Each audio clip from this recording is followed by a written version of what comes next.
but you wrote a compelling piece prior to the game that you had a handful of coaches that coached against Michigan, and all of them, to a man, said Alabama was going to win this game. I want names from you right now. I need names from you right now, and I demand the truth. I cannot give you names. I will say this. I ended up I want answers, though. Your Michigan brethren, yes, sir, devoted and loyal as they are, yes, they definitely made their voices heard on that. I actually met a bunch of folks, some in the media, some around the media, yes, while in Pasadena. It was good. And I think, a lot of people are like, hey, what are those coaches saying now? Well, I actually talked to a bunch of those coaches again to see. Oh, you have revisited the conversation. I have revisited the conversation. People whose names rhyme with Miano? Who would that be? Cranklin. Yeah. Is a great name. Yeah.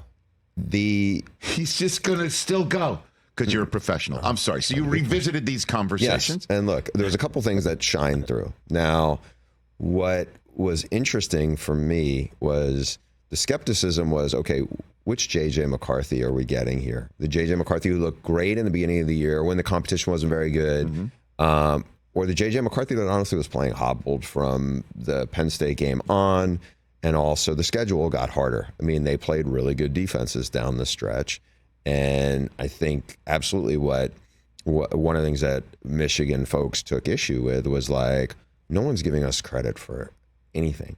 And there were a few of those coaches pointed out, wait a minute, this is the same time the Connor Stallion stuff came to light. All of a sudden, the reason why they didn't give credit for anything is because they were discrediting everything. That is true. That's the opposite of credit for anything, is discrediting everything. Yes. And so I had asked some of the players and coaches, I was like, what now? Because at this point now. By the way, this is where I would have popcorn and I'd start eating it.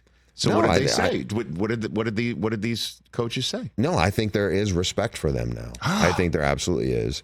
I think one thing that to me came through, because it wasn't just the Michigan story that was this. So I did 4 of these stories where I talked to coaches who played them. The next day was the Alabama one. And it wasn't all SEC coaches, because some of the coaches came from non-conference games they played. But there seemed to be a lot more respect. There was a lot more respect for Alabama than there was for Michigan. And we talked about this a couple weeks ago on the show. I think some of that is because of the undertow in the Big Ten of the animosity towards Michigan, especially towards Jim Harbaugh, as opposed to there's a lot more respect. And look, Nick Saban's won a lot of national titles.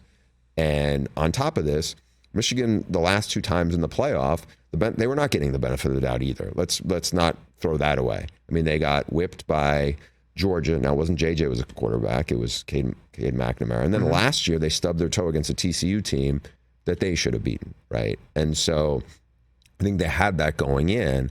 What I thought, and look, again, I'm going to toot my own horn on this because I got enough, You said Michigan. I said Michigan was going to win in the preseason. I said they were going to win the national title, and I said that they were going to beat Alabama. What I came back to was something this is not as good as the secondary was of Alabama, and it's elite. The front guys are not what they typically have. There's no Quinnen Williams there.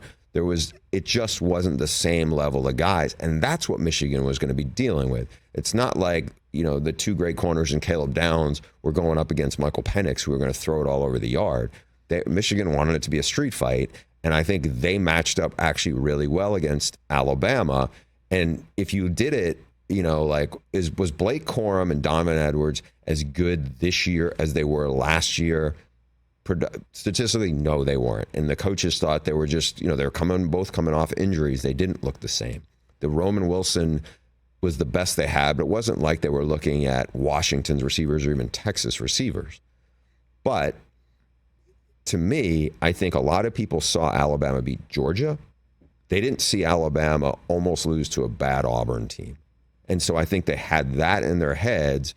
And so one of the things I asked a bunch of the coaches both Monday night and yesterday morning was, how much do you think it was Michigan or Alabama got overrated or overestimated because it's Alabama, whereas Michigan has been undervalued because it's Michigan?